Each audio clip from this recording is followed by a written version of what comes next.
lá do SEAC. Ah, sim. Faz tempo que eu não vejo no Brasil, né? Já fui várias vezes para aí, mas agora com essa pandemia a gente não está Parou vendo os tudo, amigos, né? né? Verdade. Retribui ele o abraço, por favor. Eu falo para ele, pode deixar.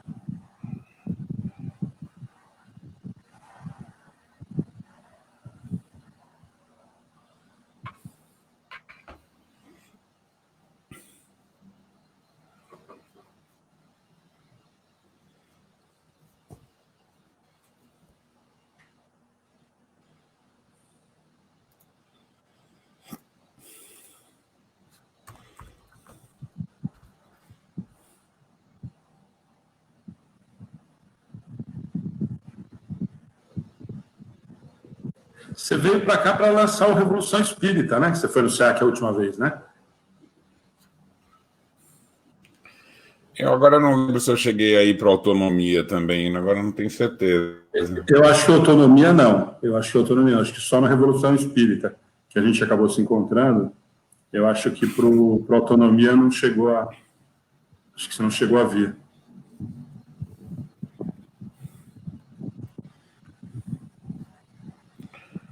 Ali atrás é o Cura de Ars. É o Vicente de Paulo. Nós descobrimos há pouco tempo, através de um amigo, Vicente. acho que era o mentor da casa, nós recebemos uma mensagem, ganhamos esse quadro faz pouquíssimo tempo, inclusive. Até esses dias nós estávamos fazendo uma palestra, alguém perguntou, uma pessoa que estava participando com a gente ao vivo, e aí a gente acabou descobrindo, inclusive, há pouquíssimo tempo atrás, aí, que nós tivemos esse contato com a... Eu acho que você chegou até a conhecer o Paulo Fernandes, lá de Marília, você chegou a conhecer? Não lembro se vocês... Ele que acabou nos passando essa...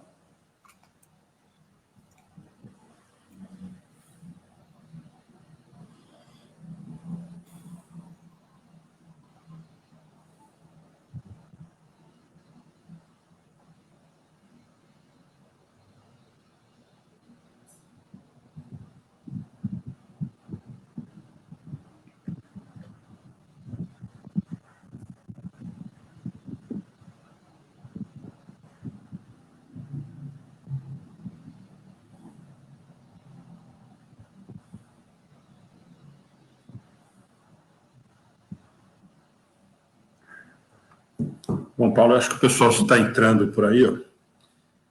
Os trabalhadores já estão chegando. Madá, boa noite. Elza. Tem alguém aí que acho que é a primeira vez de Londres. Quem que está aqui com a gente hoje? Elza Rossi.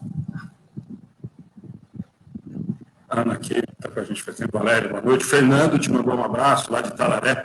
Falou que vocês já estiveram juntos fazendo palestra lá. Fernando de Souza está aí com a gente. Para cima. Tá bom. Bom, Paulo. Boa noite a todos aí que estão chegando. Boa noite. Obrigado de ter aceito o convite, né, da gente ter conseguido marcar esse bate-papo. Para a gente falar, primeiro te agradecer realmente. A gente estava há um bom tempo tentando marcar, né, para a gente poder conversar sobre esses assuntos que pouco tem se falado. Eu acho que vocês têm feito um trabalho muito grande nesse sentido, mas assim mesmo, dentro do movimento espírita, a gente sente que tem uma resistência muito grande, né? Quando a gente tenta falar sobre esse tipo de coisa, ainda o igrejismo parece que segura demais, né? Então, antes de mais nada, nós gostaríamos muito de te agradecer por estar participando com a gente poder bater papo essa uma hora sobre esse assunto tão interessante para a gente. Muito bem-vindo, obrigado. E a Érica, né, que intermediou, foi super carinhosa com a gente o tempo todo. Eu que agradeço a oportunidade, Alexandre. Joia. Bom, Paulo, para a gente começar...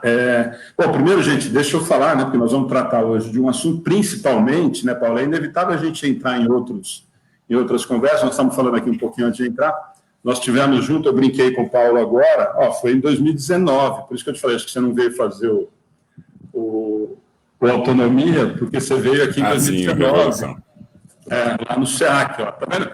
E eu tenho assinatura, tenho autógrafo e tudo mais, nós conversamos bastante lá. Mas hoje nós vamos falar mais, eu acho que é inevitável a gente vincular, né, Paulo, o Revolução, o Autonomia e até do Mesmer, né? Eu acho que eles são muito ligados uns com os outros, os assuntos são muita coisa que acaba relacionando um com o outro, né?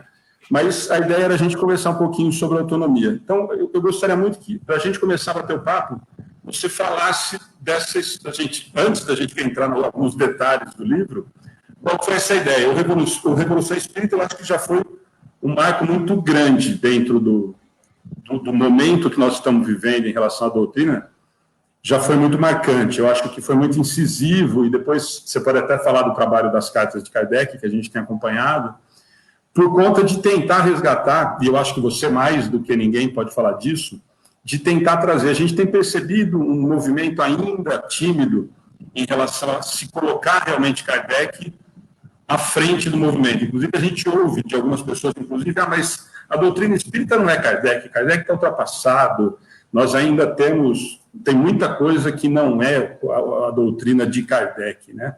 Então, eu queria primeiro que você falasse um pouquinho disso, dessa ideia do Revolução Espírita, que foi muito marcante para mim quando você fez, e agora o Autonomia, que aí o Autonomia, eu acho que aí você cutucou mais ainda algumas feridas, alguns calos, aí se sentiram bastante incomodados, eu acho, né?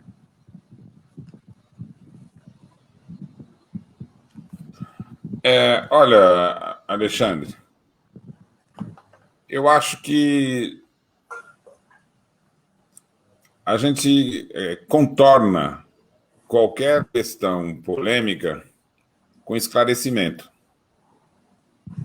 Então, aos meus olhos, né, eu não lido com nada polêmico. Eu lido com documentos, informações, né, recuperações, fatos, conceitos, né? E eu nunca pretendi, na minha vida, Alexandre, escrever livro algum. Os livros foram consequência de pesquisas que eu iniciei para o meu esclarecimento. Né? O MEC, ele surgiu o interesse de saber o que é essa ciência que Kardec chamou de irmã do Espiritismo. Né? Então, eu ouvia falar sobre magnetismo e sobre mesmer, né? Mas eu nunca tinha tido acesso ao conteúdo. Quais são os conceitos? Qual é a proposta de Mesmer? Né? O que vem nos trazer? Então, o caminho para conseguir os livros originais de Mesmer, conseguir com o Dr. Álvaro Glerian, que era da Faculdade Paulista de Medicina, a tradução, né? Então, a abordagem desse assunto, o magnetismo animal, foi com bastante profundidade. E junto com o Dr. Álvaro Glerian, nós traduzimos mais de 20 obras do magnetismo na época.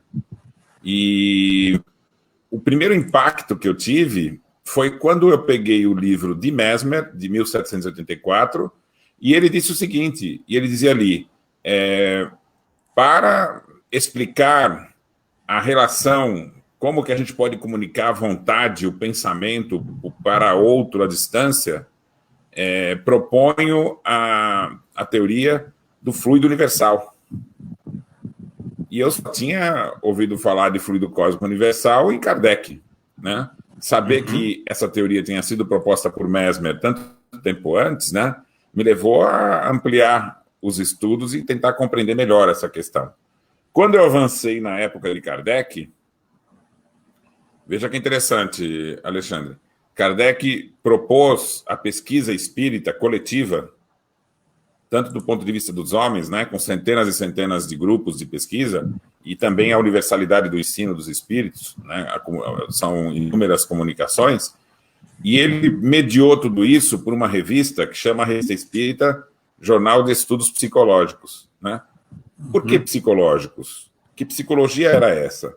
Então, depois de escrever o livro Mesmer, eu mergulhei no cenário cultural do tempo de Kardec. E aí foi uma surpresa encontrar lá que, desde a virada do século, havia sido criada na França, né, ali em Paris, uma psicologia espiritualista independente, psicologia enquanto estudo da alma. Essa psicologia criada pelo Mendes Birran dizia assim: o ser humano é uma alma encarnada. Uhum. E essa psicologia, ela fez tanto sucesso quando ela começou a desenvolver uma nova proposta moral. Então, Alexandre, o que eu estou falando são décadas antes de Kardec do Espiritismo, né? Antes dele iniciar o Espiritismo.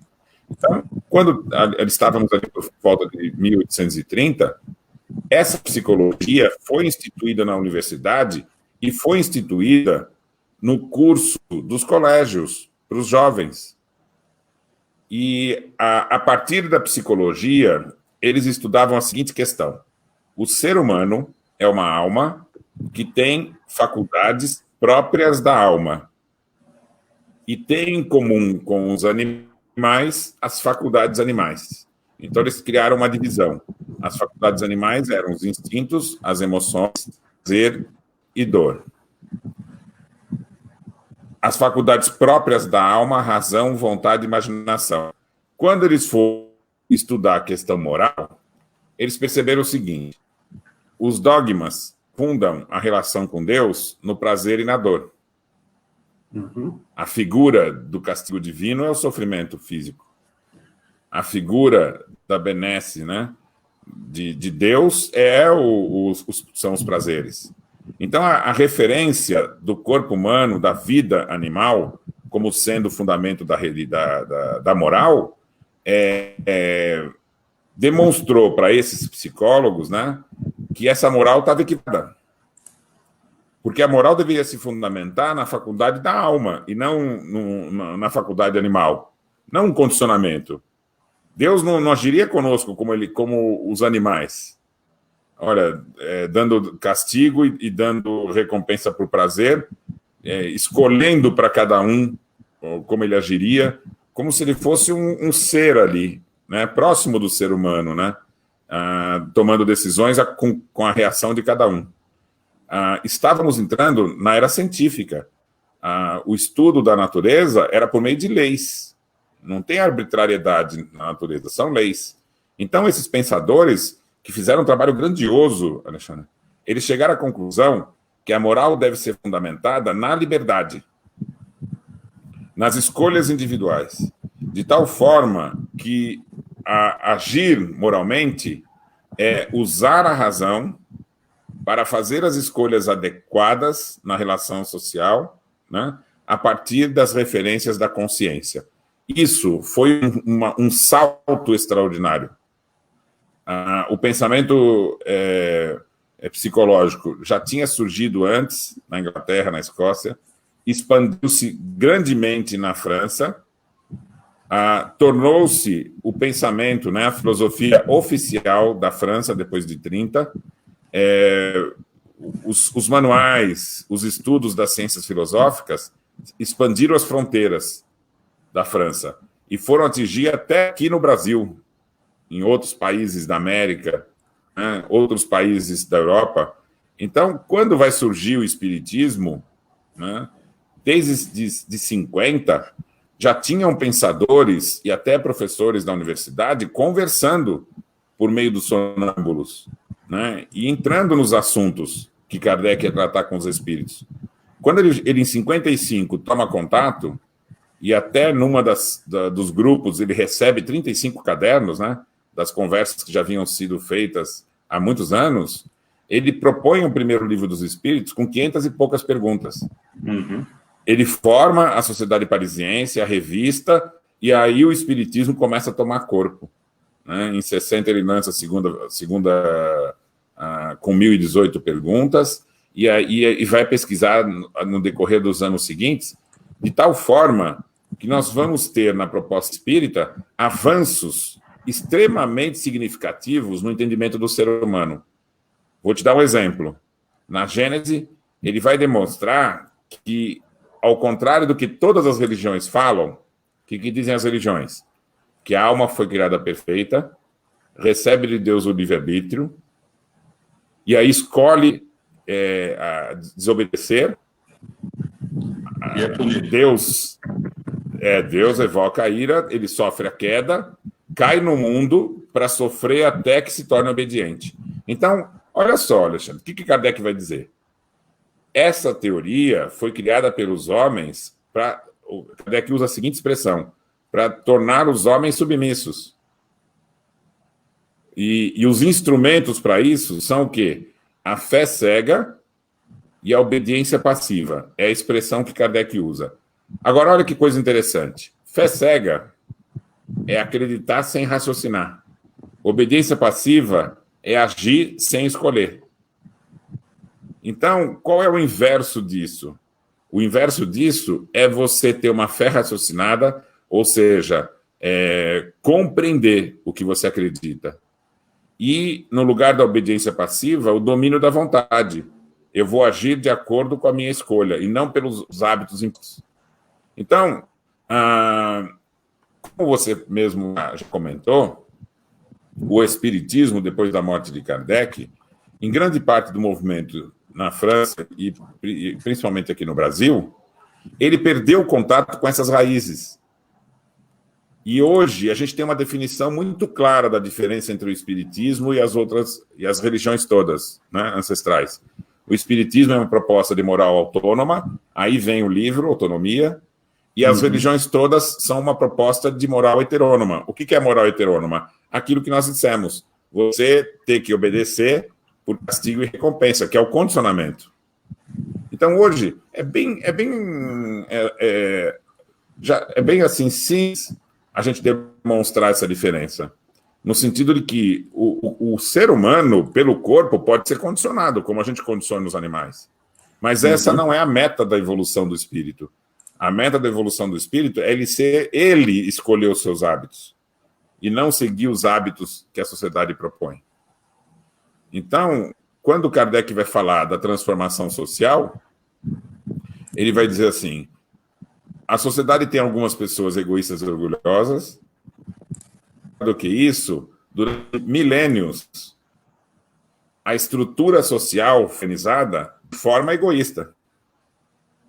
Então, para que a gente consiga desmontar a estrutura da sociedade, né, nós precisamos de um homem novo. A aposta do Espiritismo é trazer esses ensinamentos que colocam a preocupação do indivíduo num novo patamar, e ele, modificado, é que faz com que a humanidade se modifique. Por isso que a proposta espírita tem como instrumento fundamental a educação. Aí eu vou já aproveitar sua deixa, Paulo, que você já falou que já é uma diferença muito grande porque a gente tem visto de melhora, né?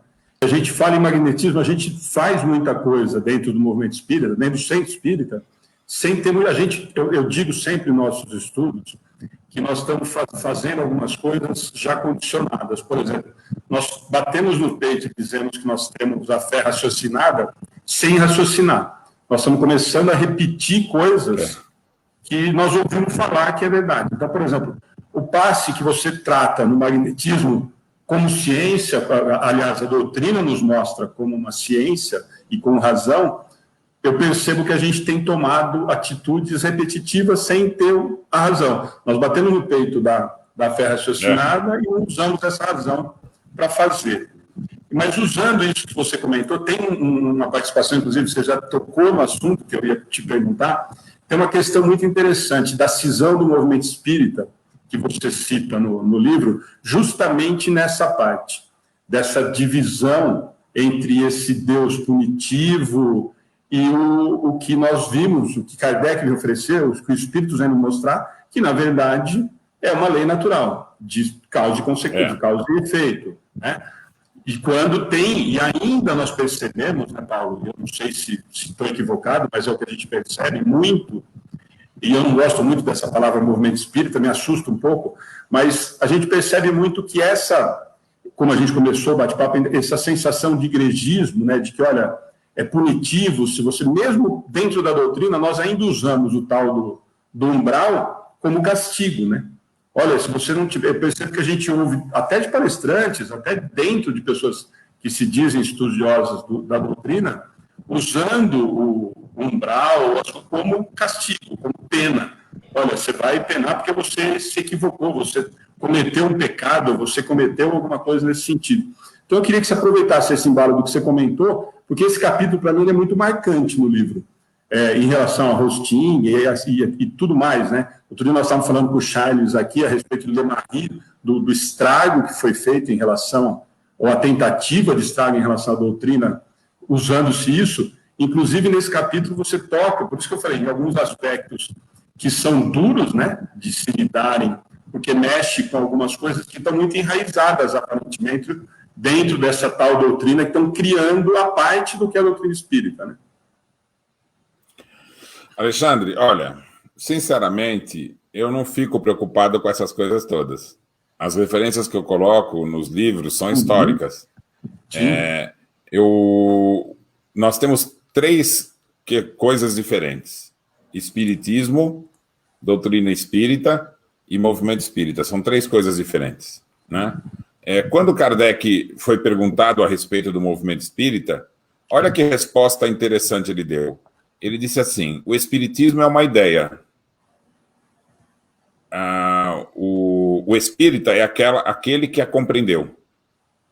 Então a doutrina vai estar na mão daquele que a compreendeu. O fundamento do espírito, do movimento espírita, é a unidade de princípios. Então, aquele que se diz espírita, mas não compreende e não adota os princípios do espiritismo, segundo Kardec, não é espírita.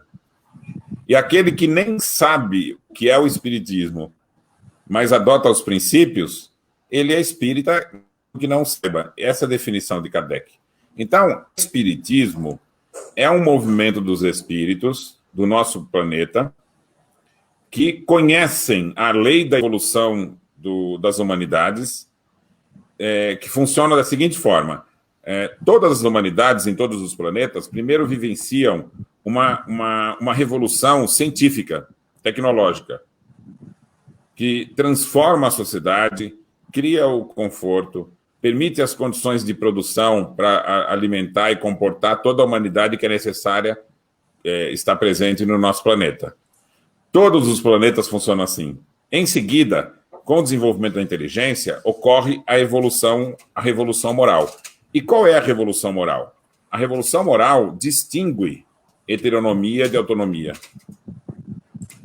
De tal forma que o mundo velho é a proposta da heteronomia e o mundo novo é a proposta da autonomia. Isso faz parte das leis divinas. Então, não depende do ser humano, não depende de nada. E os espíritos também, eles dizem assim, não é o espiritismo que vai fazer essa revolução moral. Nós é que detectamos os movimentos iniciais dessa transformação e fizemos com que o espiritismo surgisse nesta época. Então, ele é uma alavanca, ele é um auxiliar. Por isso que eu não me preocupo, né?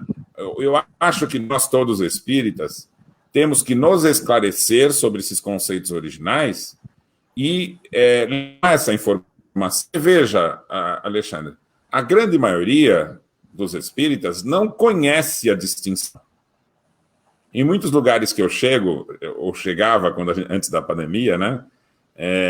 Eu perguntava assim para o público presente: vocês sabem que tem dois tipos de moral? Quase ninguém sabe, né? E você não sabe que tem dois tipos de moral, você não vai fazer uma distinção entre a moral que você foi criado, que deve ser a moral heterônoma das igrejas, e a moral autônoma que o Espiritismo propõe. Então, para você poder escolher, você tem que distinguir as duas. Então, cabe a nós, espíritas, oferecer essa distinção. Esse é o mecanismo da fé racional. Você saber distinguir. Você tocou num ponto interessante. Essas diferenças que eu estou falando, da vida animal e da vida do espírito, o Espiritismo demonstra que ela é presente no mundo espiritual. Então, veja só. Nós temos as faculdades animais, dor, prazer, as emoções e os instintos. Isso faz parte do corpo físico. O perispírito, ele tem razão, vontade e imaginação. E ele é regido por dois sentimentos próprios do espírito, que não são dor e prazer. É a felicidade, que é a condição que o espírito se coloca quando ele age pelo dever, e o sofrimento moral, que é a condição que o espírito se coloca quando desenvolve a imperfeição. E a imperfeição é um hábito, e a virtude é um hábito. Só que não é um hábito condicionado, é um hábito adquirido. Se você pegar uma criança, Alexandre, e treinar ela para ela ficar educadinha, sabe? Você treina ela, toda aquela aparência de educação, em verdade, é exterior, porque ela não raciocinou para conquistar aquele comportamento. Então, qual é a verdadeira moral? É quando ele escolhe a forma de agir. Aí sim é uma conquista dele. E aí sim nós vamos ter a felicidade. Então, não há meios de você transformar moralmente a nossa sociedade se não for por meio da liberdade.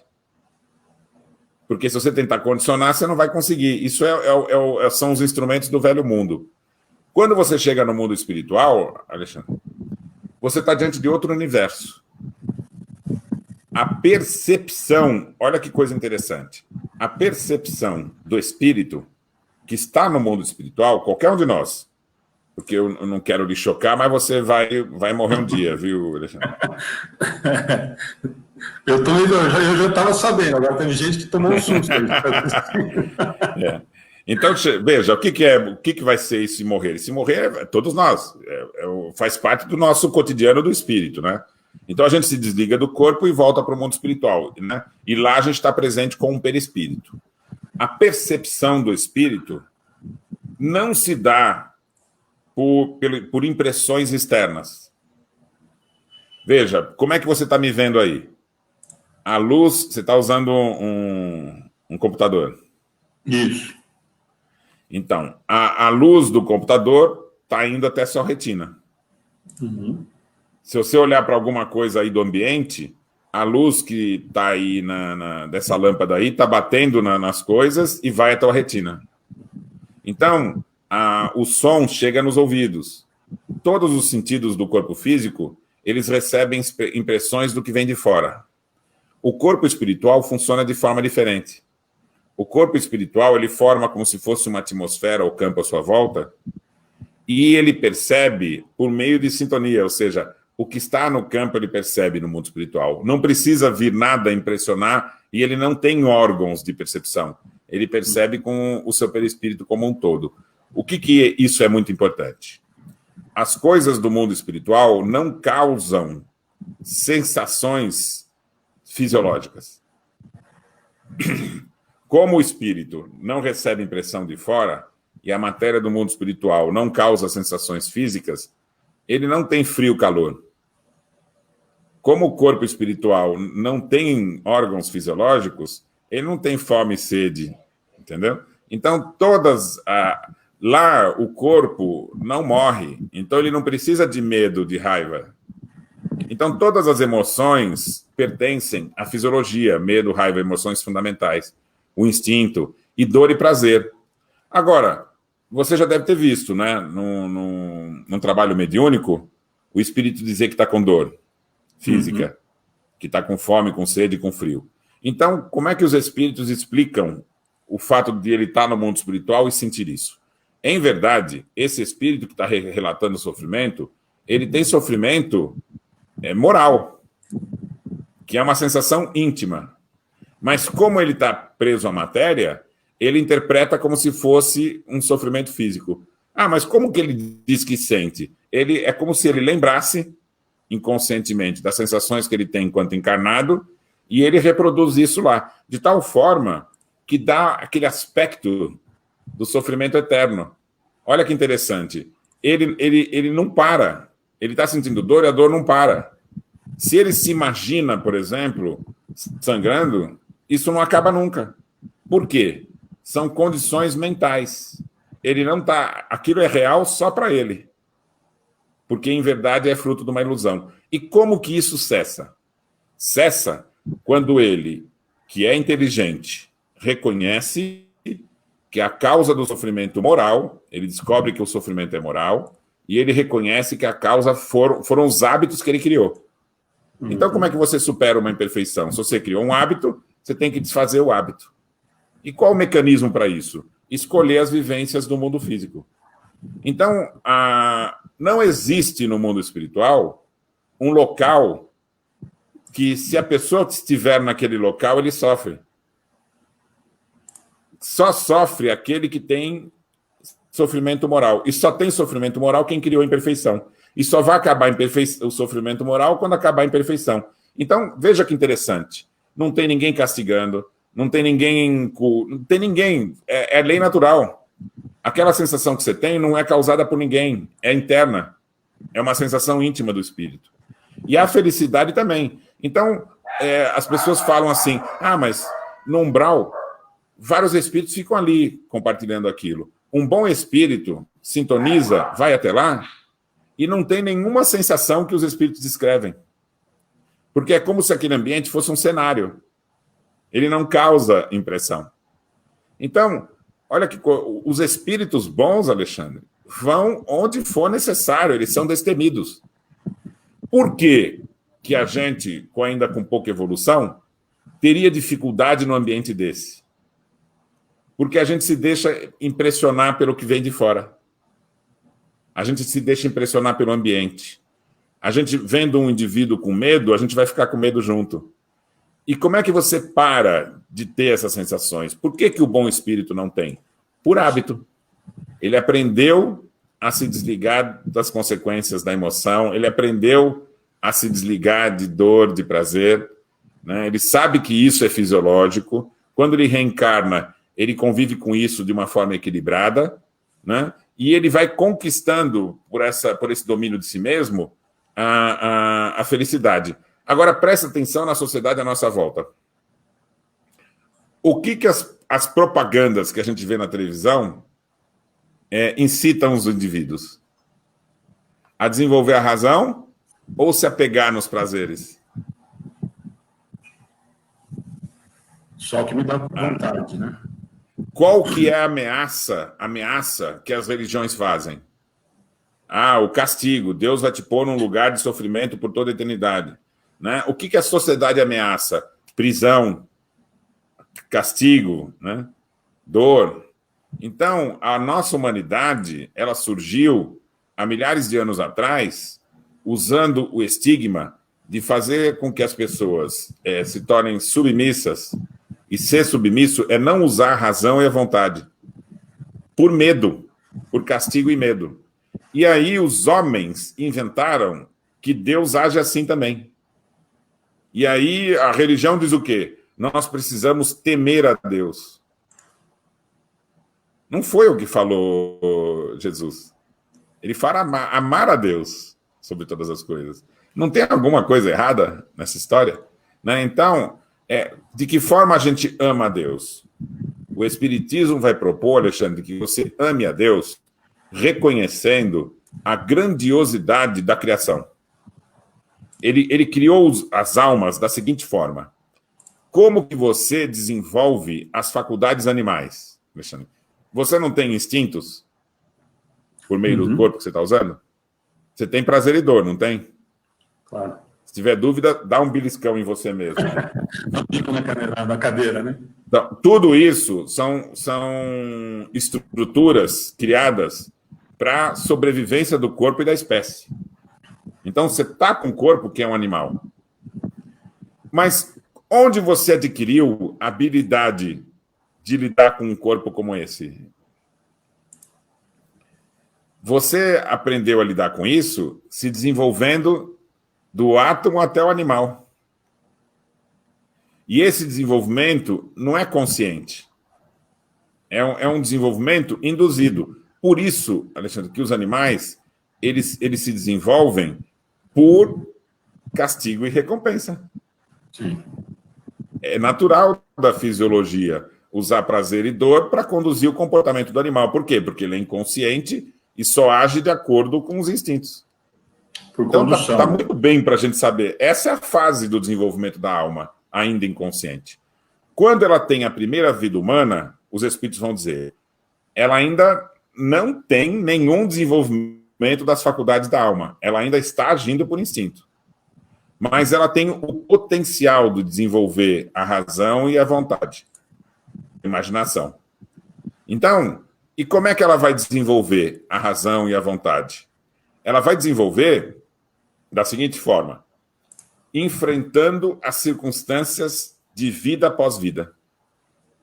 Kardec, na Revista Espírita, Alexandre, ele deu uma ideia quantas vidas são necessárias para a gente começar a ter a consciência de si mesmo. Sabe que número que ele deu? Para você começar a ter consciência de si mesmo, quantas vidas humanas você precisa ter? Ele diz que é entre 100 e 1000 vidas. Pensa no número. 1000 vidas para você começar a ter consciência de si mesmo. Então, o processo entre o animal e o ser humano que começa a ter o desenvolvimento das suas faculdades é centenas e centenas de vidas. Então, olha que interessante. Tem queda nisso? Não, né? Você só vai ter responsabilidade pelos atos quando você tem consciência de si mesmo. Então, os espíritos podem levar centenas e centenas de vidas sem ter responsabilidade moral nenhuma.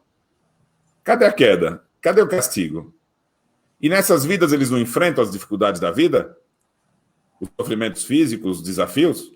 Então, a gente tem que entender que quando a gente se torna consciente, a partir da vida humana, tudo que a gente vai vivenciar no nosso cotidiano e os sofrimentos que a gente vai enfrentar, eles têm a finalidade da gente desenvolver a nossa inteligência, a gente desenvolver o domínio sobre a nossa vontade, fazer escolhas.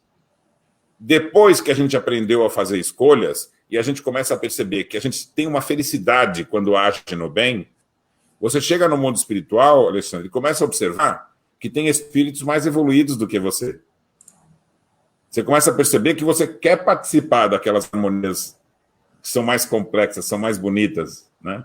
São mais felizes. Então, você vai descobrir o mecanismo disso, que é assim, escolha das provas. O que você vinha vivenciando de forma variável nas vidas todas para desenvolver inteligência, agora você vai usar a liberdade que você conquistou e você começa a escolher as vidas seguintes. E as escolhas não são só sofrimentos, não, são oportunidades. Né? Veja, hoje alguém que é virtuoso no instrumento musical é porque investiu muitas vidas nisso. Ele teve que escolher. Eu quero aprender isso. E qualquer outra habilidade é assim também. E também as capacidades da inteligência, o saber lidar com os outros.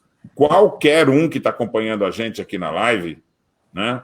E eu, você, todas as habilidades, todas as capacidades de ter controle da vontade, todos os conhecimentos, a inteligência, né? Você vai conversar com um monte de gente que vivencia até trabalhos difíceis, né, na sua vida, e fazem aquilo com gosto. Aquilo foi uma conquista. Ele desenvolveu o gosto pelo trabalho, o gosto por ser útil. Então, o que é que o Espiritismo diz? Você que está nos acompanhando, Valéria, o Jair, o Zilmar Gomes, olha, vocês todos, olha para você.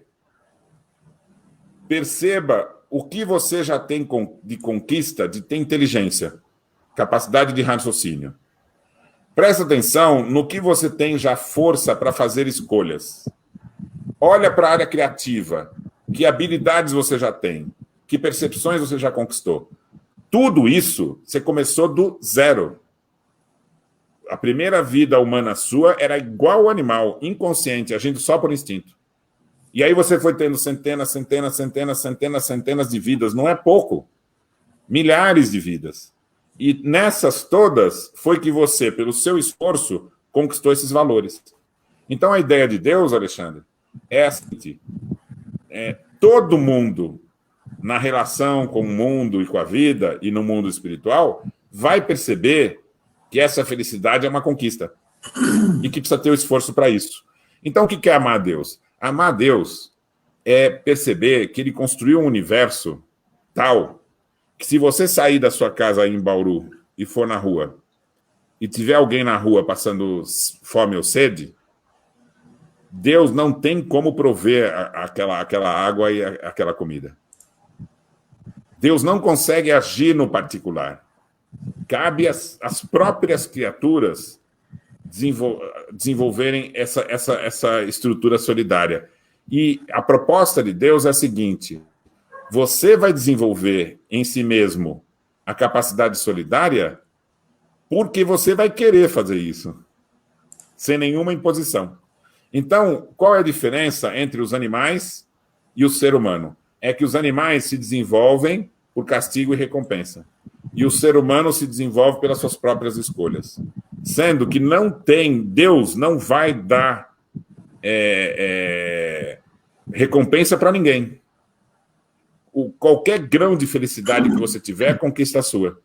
E Deus não vai impor a ninguém um sofrimento gratuito. A intensidade, a extensão e a forma do sofrimento que você tem é consequência natural das suas escolhas. Então, o Espiritismo, Alexandre, ele começa a mostrar para a gente um universo que vai refletir numa sociedade muito diferente da que vivemos até hoje. A sociedade que a gente tem e que foi criada no começo da civilização é uma sociedade estratificada, sociedade com privilégio para alguns, é uma sociedade que não permite que as pessoas sejam criativas ou façam escolhas. Pensa hoje, Alexandre. Grande parte da humanidade hoje tem um trabalho que não permite a ele pensar. Ele não usa o raciocínio no trabalho dele. Ele faz movimentos mecânicos. Ele segue ordens repetitivas. E essa forma de viver não permite que ele desenvolva suas faculdades da alma, que é a meta do ser humano e a meta do espírito. O espiritismo surge no momento em que a humanidade pode começar a compreender essas suas metas. E você me perguntou a respeito do passe, né? Nós comentamos a respeito do que a gente falou, né? Como todo esse estudo que teve do magnetismo, que você traz no Mesmer, que a gente acaba aplicando sem ter o menor conhecimento do que é de verdade, né? Então veja, há uma diferença. Tem algumas pessoas que sim, estou falando no geral, né? Não, tem uma diferença, Alexandre, de entendimento do passe que Mesmer propôs e que é compatível com essa questão moral que nós estamos conversando aqui. Qual que é o fundamento? Segundo Mesmer, quem se cura é o próprio indivíduo e não o magnetizador que vai curá-lo. Como é que funciona isso? Né? O Espiritismo e Mesmer, né, quando Mesmer foi fazer a sua proposta, ele avisou: não é uma substância que o magnetizador transmite para o paciente. Não é uma emissão de nada, nem de substância, nem de força, nem de nada disso. Qual é o fundamento da cura? O fundamento da cura há uma força na nossa fisiologia que luta para manter a saúde ou para recuperá-la quando perdida. Então, há um esforço do nosso próprio organismo para manter a saúde. Quando a gente entra num estado de desequilíbrio e o indivíduo emocionalmente também se desequilibra, porque ele perde a confiança, ele se acha menor porque está doente, ele sem perceber, às vezes até mesmo inconscientemente, ele vai reforçar o estado de desequilíbrio e não vai permitir que o corpo se recupere. Então, qual que é a técnica de Mesmer?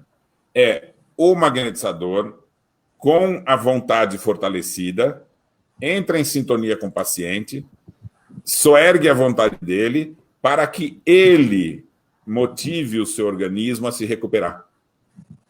De tal forma que, segundo a proposta de medicina de Mesmer, quem se cura é o próprio paciente. Então, quando ele foi fazer a proposta de cura na França, e a gente tem que saber que isso foi antes da Revolução Francesa. Mesmer estava ali na época do rei. Então, vários discípulos dele, quando surgiu a Revolução Francesa, se tornaram líderes dos movimentos revolucionários. E levando a seguinte ideia: nós temos que levar a cura para todos. Nós temos que levar uma educação que permita aos indivíduos ter um domínio sobre si mesmo. né? Nós temos que levar o pensamento solidário, ou seja, o magnetismo ele é um movimento que surgiu antes do espiritismo, mas que adota pressupostos que depois Kardec vai recuperar com a proposta espírita. Então, nós podemos dizer que o espiritismo, a doutrina espírita, ela se faz por meio do ensinamento dos espíritos, mas no mundo físico, a gente tem a psicologia espiritualista, o magnetismo animal e as ciências filosóficas que traziam a moral da vontade, a moral autônoma, né? Tudo isso foi a base que Kardec usou para dialogar com os espíritos.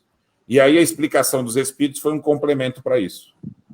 Então, existiam 3 caminhos na época de Kardec. O pensamento religioso dogmático, o materialismo e o espiritualismo racional. O pensamento dogmático misturava religião com moral. E dizia assim, você tem que participar da igreja para que você possa ser salvo e aí conquistar o céu. O materialismo dizia assim, você tem que vivenciar o prazer e dor, mas a gente tem que regular somente o prazer para que você possa ter uma mediação e não abusar dos outros demais. Então, o materialismo não é contra você viver em função do prazer. Ele só vai criar uma mediação para que isso possa ser regulado em sociedade. O espiritismo se fundamenta num terceiro caminho. Esse terceiro caminho, ele diz o seguinte, nós temos que dar condições para todos os seres humanos da nossa humanidade para que eles consigam raciocinar pelo seu próprio esforço, que eles possam fazer escolhas e a moral não esteja fundamentada na obediência, mas no hábito que você escolheu para si próprio, né? E, em terceiro lugar, na criatividade, que permite você ser útil. Quando Kardec foi escrever a Gênese, e ele foi fazer o último capítulo, Alexandre, ele vai dizer assim,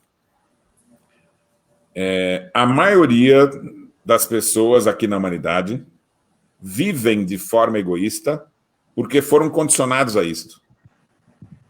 Ou seja, o egoísmo não é uma imperfeição que eles têm. A imperfeição está mais numa minoria que exige, quando reencarna aqui no mundo, que tenha privilégios. Então, Kardec diz assim, nós vamos ter 2 movimentos. Um primeiro movimento de conscientização. E quando uma grande parte das pessoas se conscientizarem, elas vão mudar as estruturas sociais para que elas abandonem os seus hábitos egoístas. E quando isso ocorrer, a maioria dos indivíduos da nossa humanidade vai aderir à proposta solidária, porque o egoísmo não está presente dentro deles. Então, tudo isso que nós estamos falando aqui é uma completa revisão da estrutura da sociedade, do que a gente almeja ao futuro. Então, eu digo o seguinte, não só Kardec não está ultrapassado, como ele não é para agora. Ele é a proposta para o futuro. Então, se a gente começar a explicar isso para as pessoas agora, elas vão fazer uma série de movimentos que vão trazer a ela alento. As pessoas vão perceber que elas têm razão de ser na vida, não importa onde você esteja. Você pode ser útil para você e os que estão à sua volta.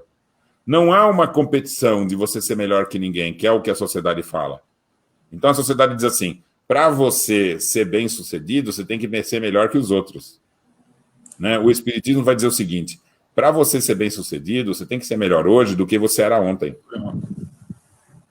Então, as metas do desenvolvimento do indivíduo são, eu preciso desenvolver os meus valores da alma e eu preciso estabelecer conexões. Alexandre, quer uma fórmula para a vida? Pronta. Uma fórmula pronta. Baseada no que os espíritos ensinaram. Se você raciocinar sobre 3 coisas que eu vou te falar, eu garanto para você que você vai avançar na felicidade e vai se aproximar da sua meta enquanto espírito. Quer saber as 3 propostas? Claro, tem um monte de gente pedindo já. Então, veja assim, são 3 fundamentos. Eu dei aqui uma série de explicações.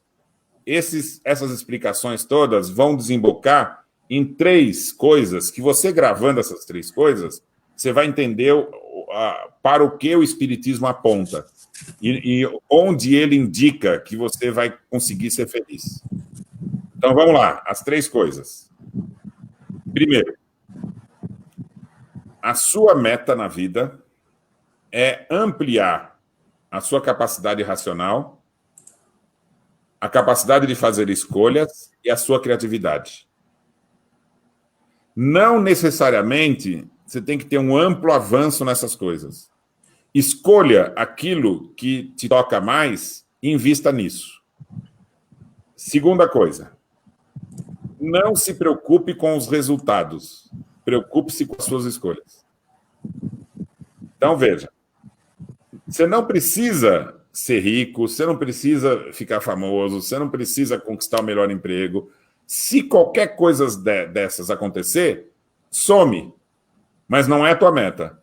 Então, quando você vai para o emprego, Alexandre, não importa que emprego é. O que importa é o que você vai aprender, que habilidades você vai desenvolver. Então, foque no desenvolvimento das habilidades e não se preocupe com os resultados. Terceira coisa, então são 2, já falei 2. Foque no desenvolvimento das suas faculdades, não se preocupe com os resultados, preocupe-se com as suas escolhas. 2. Terceira, além de desenvolver as suas faculdades, a sua meta é estabelecer relações de empatia com os outros seres, em 3 níveis. Com os mais simples do que você. Com os mais simples, você tem que dar o exemplo, você tem que ser útil, você tem que ajudar pela solidariedade. Pega os valores que você conquistou e oferece para eles. Ajude que ele também acredite em si mesmo, que ele busque desenvolver a razão, sabe, como meta. Ah, mas eu sou pobre, eu não tenho recursos. Qual que é a meta da vida? Desenvolver as faculdades. Você pode aprender um monte de coisa, independente de você ser pobre ou você ter um emprego simples. Relações de empatia. Se você é gari e varre a rua, quantas oportunidades de diálogo você vai encontrar nesse ambiente? Quando você chega em casa, você não pode estudar, ler, participar de um grupo.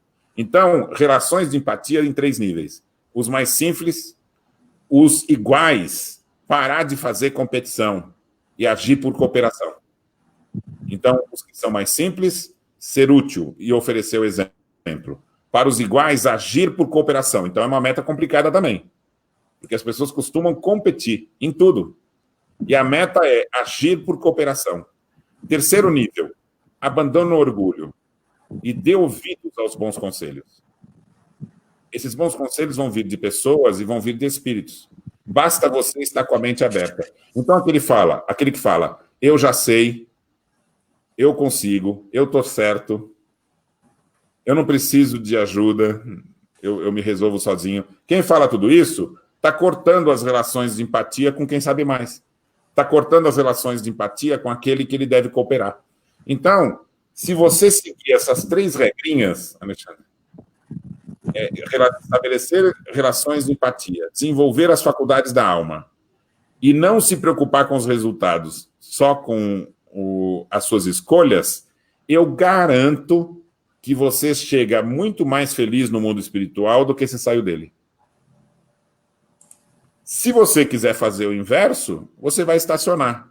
Se você quiser parecer melhor para os outros, se você quiser competir, se você não der nem bola para o que sabe menos, e você se achar bom o suficiente para não receber conselho, você vai estacionar. É o inverso do que você propõe.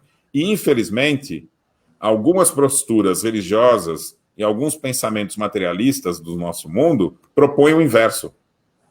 Por isso que a gente tem que estar atento aos apelos da nossa sociedade do mundo, porque é o canto da sereia, Alexandre. Sabe? Vamos imaginar que você está no emprego e o superior incita em você competição com os colegas. Então, você vai começar a competir porque ele está... Você não é obrigado a fazer isso. Você pode raciocinar e pensar assim, não, eu quero me tornar um indivíduo solidário, eu não vou agir por competição. Eu sou de profissão administrador de empresa. A última palavra na administração é buscar indivíduos que promovam, né? Se você quer ter um cargo de chefia, eles querem que você reconheça o valor dos dos funcionários. E que, em vez de você promover competição, você... hoje está se descobrindo na administração que a competição cria um clima que diminui os valores da empresa. Que o melhor clima é você trabalhar em um lugar que você é aceito, que você é reconhecido, que você possa até demonstrar o que sabe e o que não sabe, que você possa aprender com os erros. Então, isso que a gente está falando da moral espírita, hoje, tem sido o que se busca na empresa. Por isso que Kardec falou, uma mudança nas ideias vai promover, certamente, uma mudança nas coisas. Então, a gente tem que fazer o indivíduo entender isso. Quando você age dessa forma que eu estou propondo, você se torna um indivíduo mais produtivo. A sociedade, agindo por solidariedade, ela tem conquistas mais amplas. Então, nós não estamos falando nada de que você tem que se resignar, que você tem que sofrer para evoluir, que você tem que ser submisso. Nada, é o inverso. A proposta é inversa. Seja proativo. Não tente, arrisque, tente fazer o diferente, seja criativo e conte que você pode amanhã fazer diferente do que você fez hoje. Então, a vida é feita para isso, para a gente tentar, para a gente investir no aprendizado de nós mesmos, sem esperar que alguém dê oportunidade. Perfeito, Paulo, muita gente comentando. Tem um monte de gente que anotou e tem um monte de gente que falou que vai ter que assistir de novo para anotar, para poder usar. Gente, olha, nós estamos...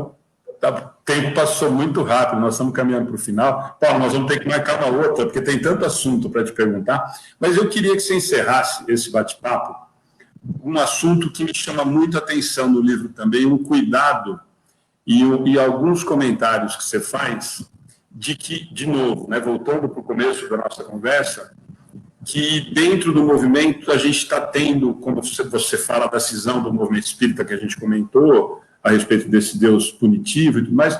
Por um outro lado, eu percebi durante o livro, durante todo o tratado que você faz a respeito desses assuntos, um cuidado muito grande e uma importância muito grande com o Chico, inclusive com essa preocupação dessa mensagem, dessa autonomia que você fala tanto no livro. Tem a mensagem de Emmanuel, destinada a Canuto, que também é um desconhecido para muitos espíritas, né, o Canuto Abreu, uma importância fantástica que você ressalta tanto dentro do livro, mas tem essa passagem da mensagem do Emmanuel falando disso tudo, e a gente ouve, eu acho que você também, muitos espíritas que se dizem estudiosos e tudo mais, tentando diminuir a importância de Chico ou distanciar Chico de Kardec. Mas eu ouvi isso de uma pessoa uma vez, mas Chico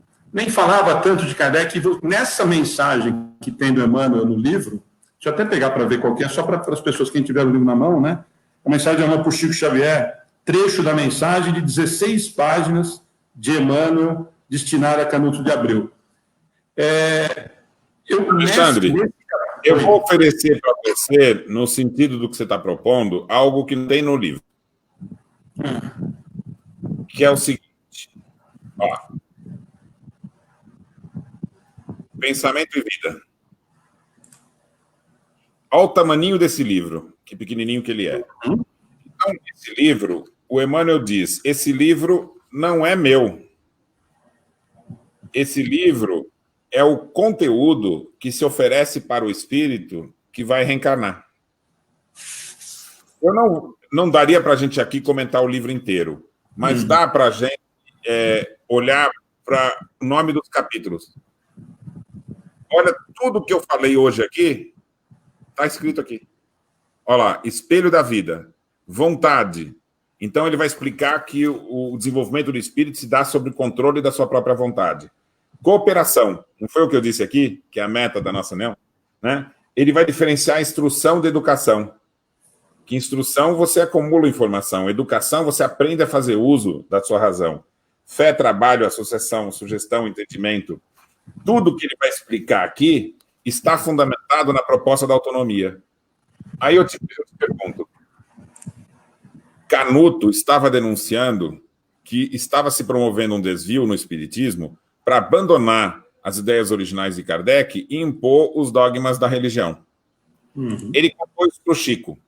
Em determinado momento, Canuto vai dizer para o Chico assim: Chico, os espíritos disseram que não é para divulgar esse material todo agora. Vai ter o momento certo. E ele escreve uma carta pessoal para o Chico, que a gente só descobriu porque estava entre as coisas do Canuto, a cópia, né? E ele vai dizer assim: enquanto você propõe a proposta espírita no mundo, eu fico aqui com as páginas amareladas, sentindo saudade do futuro. O que ele está dizendo? Ele está falando desse momento que nós estamos vivendo agora, Alexandre. Então, quando alguém esconde uma coisa que é libertadora, olha só, essa pessoa é responsável por 2 momentos: esconder, e depois ele vai promover o que todos conheçam quando isso deixar de ser escondido. Então, a nossa geração, Alexandre, é diferente das anteriores, porque depois da morte de Kardec, esses valores ficaram escondidos por mais de 100 anos. Nós estamos vivendo a geração que a gente tem agora essa informação em nossas mãos. Então, o que a gente tem que fazer? Qual é a nossa relação com o Chico, que não está mais aqui? Qual é a nossa relação com Kardec, que também não está mais aqui? Amélie Baudet, né? Gabriel Delane, Leon Denis, o que eles esperam de nós?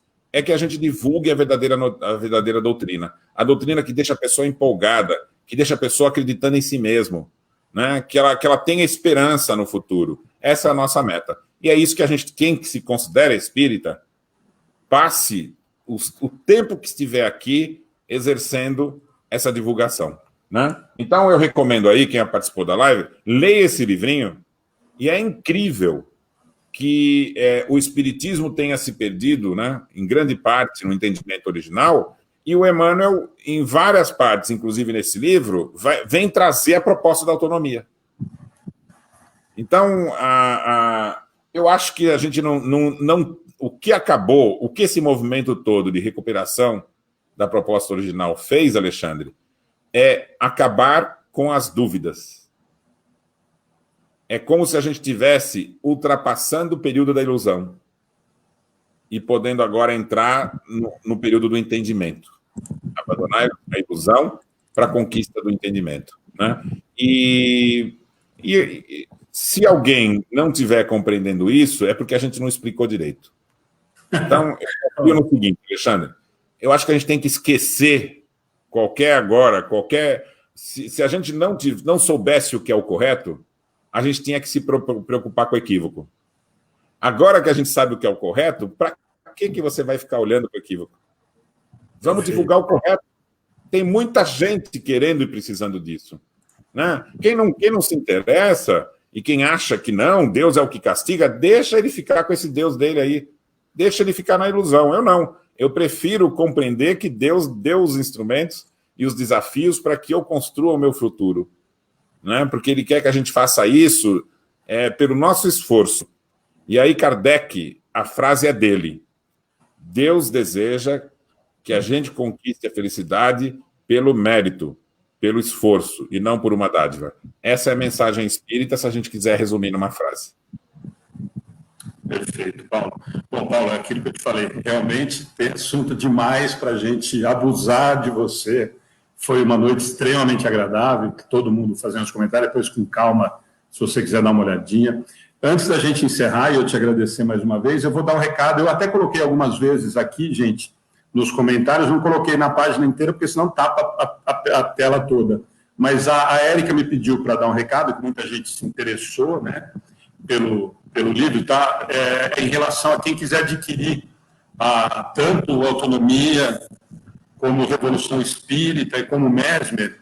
A Érica está falando que é para entrar na loja virtual do Mundo Maior e só escrever Paulo 10 na parte do cupom de desconto. E tudo isso, né, Paulo, que é importante, eu gostaria até que você falasse, a gente sempre fala, viu, Paulo? As pessoas não gostam muito, de vez em quando a gente divulga o trabalho, as coisas e tal, mas nós sabemos da importância que está sendo feito pelo trabalho da FEAL, das cartas, todo esse trabalho de pesquisa que vocês têm feito, Então, a gente sempre divulga mesmo. E a Érica me pediu e a gente fala, eu falei para a Érica, não precisa nem ter pedido, que a gente faz propaganda mesmo do que a gente acredita. Tá? Então, quem quiser entrar é www.mundomaior.com.br. Tá? Todo o meu trabalho espírita como deve ser, é filantrópico, tanto na divulgação como na pesquisa, e os livros revertem para as casas André Luiz e FEAL.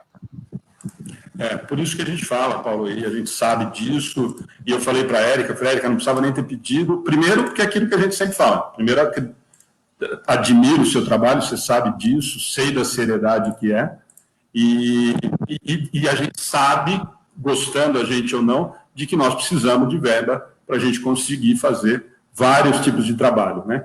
Então, fica o convite para quem quiser entrar, é www.mundomaior.com.br. Aí tem os livros lá, os 3 que nós falamos aqui hoje, né?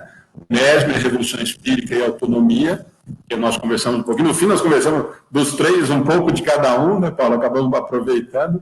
E, de novo, muito obrigado mesmo por estar com a gente. O Nazil estava no começo, te mandou um abraço ao vivo.